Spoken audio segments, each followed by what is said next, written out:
11 അധ്യായം. അനന്തരം ഇസ്രായേലെല്ലാം ഹെബ്രോനിൽ ദാവീദിന്റെ അടുക്കൽ ഒന്നിച്ചുകൂടി പറഞ്ഞത്, ഞങ്ങൾ നിന്റെ അസ്ഥിയും മാംസവുമല്ലോ. മുമ്പേ ശൗൽ രാജാവായിരുന്ന കാലത്തും നീയായിരുന്നു നായകനായി ഇസ്രായേലിനെ നടത്തിയത്. നീ എന്റെ ജനമായ ഇസ്രായേലിനെ മേയിക്കുകയും എന്റെ ജനമായ ഇസ്രായേലിന് പ്രഭുവായിരിക്കുകയും ചെയ്യുമെന്ന് നിന്റെ ദൈവമായ യഹോവ നിന്നോട് അരുളി ചെയ്തിട്ടുമുണ്ട്. ഇങ്ങനെ ഇസ്രായേൽ മൂപ്പന്മാരൊക്കെയും ഹെബ്രോനിൽ രാജാവിന്റെ അടുക്കൽ വന്നു. ദാവീദ് ഹെബ്രോനിൽ വെച്ച് യഹോവയുടെ സന്നിധിയിൽ അവരോട് ഉടമ്പടി ചെയ്തു. ശമൂവേൽ മുഖാന്തരം യഹോവ അരുളി ചെയ്തതുപോലെ അവർ ദാവീദിനെ ഇസ്രായേലിന് രാജാവായിട്ട് അഭിഷേകം ചെയ്തു. പിന്നെ ദാവീദും എല്ലാ ഇസ്രായേലും യെബൂസ് എന്ന യെരൂശലേമിലേക്ക് ചെന്നു. അവിടെ ദേശവാസികളായ യെബൂസ്യരുണ്ടായിരുന്നു. യെബൂസ് നിവാസികൾ ദാവീദിനോട്, നീ ഇവിടെ കടക്കയില്ല എന്ന് പറഞ്ഞു. എങ്കിലും ദാവീദ് സിയാൻ കോട്ട പിടിച്ചു. അതാകുന്നു ദാവീദിന്റെ നഗരം.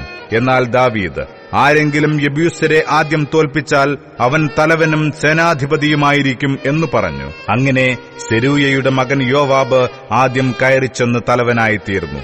ദാവീദ് ആ കോട്ടയിൽ പാർത്തതുകൊണ്ട് അതിന് ദാവീദിന്റെ നഗരം എന്നു പേരായി. പിന്നെ അവൻ നഗരത്തെ മില്ലോ തുടങ്ങി ചുറ്റും പണിത് ഉറപ്പിച്ചു.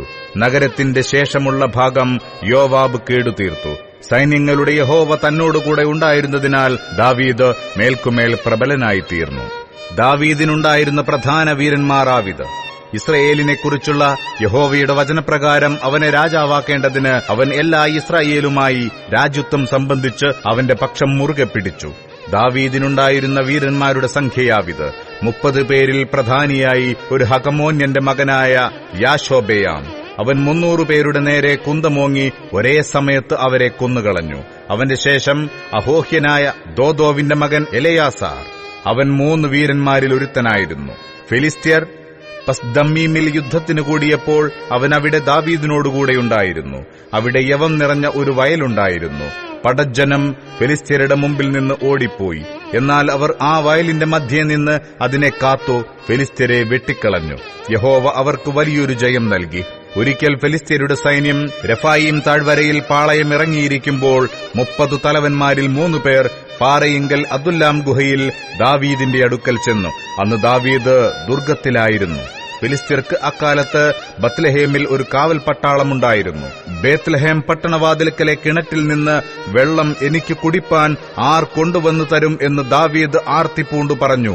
അപ്പോൾ ആ 3 പേരും ഫെലിസ്ത്യരുടെ പാളയത്തിൽ കൂടി കടന്നു ചെന്ന് ബേത്ലഹേം പട്ടണവാതിൽക്കലെ കിണറ്റിൽ നിന്ന് വെള്ളം കോരി ദാവീദിന്റെ അടുക്കൽ കൊണ്ടുവന്നു. ദാവീദോ അത് കുടിപ്പാൻ മനസ്സില്ലാതെ യഹോവയ്ക്ക് നിവേദിച്ച് ഒഴിച്ചു. ഇത് ചെയ്യുവാൻ എന്റെ ദൈവം എനിക്ക് സംഗതി വരുത്തരുതേ.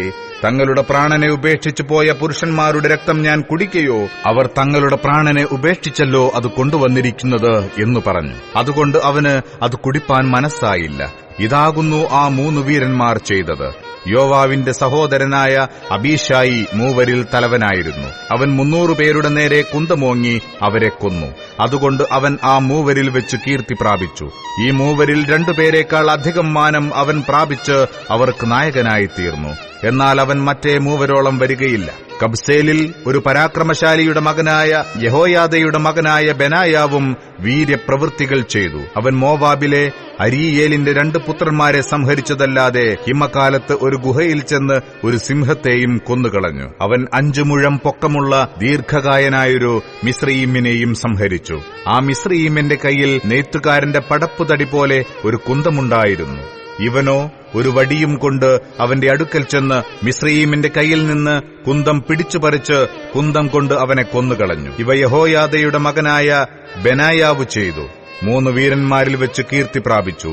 അവൻ 30 പേരിലും വാനമേറിയവനായിരുന്നു. എങ്കിലും മറ്റേ മൂവരോളം വരികയില്ല.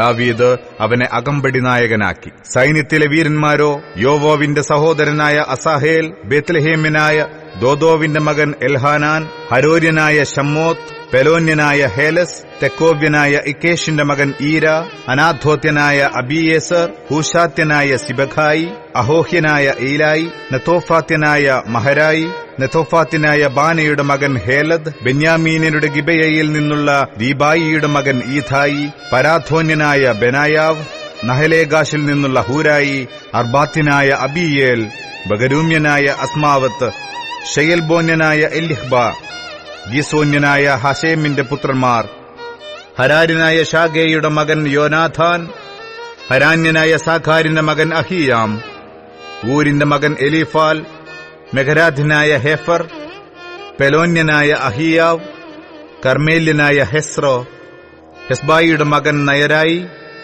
നാഥാന്റെ സഹോദരൻ യോവേൽ, ഹഗ്രിയുടെ മകൻ മിബ്ഹാർ, അമ്മോന്യനായ സേലക്, സെരൂയയുടെ മകനായ യോവാബിന്റെ ആയുധവാഹകനായ ബെരോത്യൻ, നഹ്രായി, യോവാബിന്റെ ആയുധവാഹകനായ ബെരോത്യൻ നഹ്രായി, ബെരോത്യൻ നഹ്രായി, യിത്രീയനായ ഈര, യിത്രീയനായ ഗരേബ്, യിത്രീയനായ ഗാരേബ്, ഹിത്യനായ ഊരിയാവ്, അഹ്ലായിയുടെ മകൻ സാബാദ്.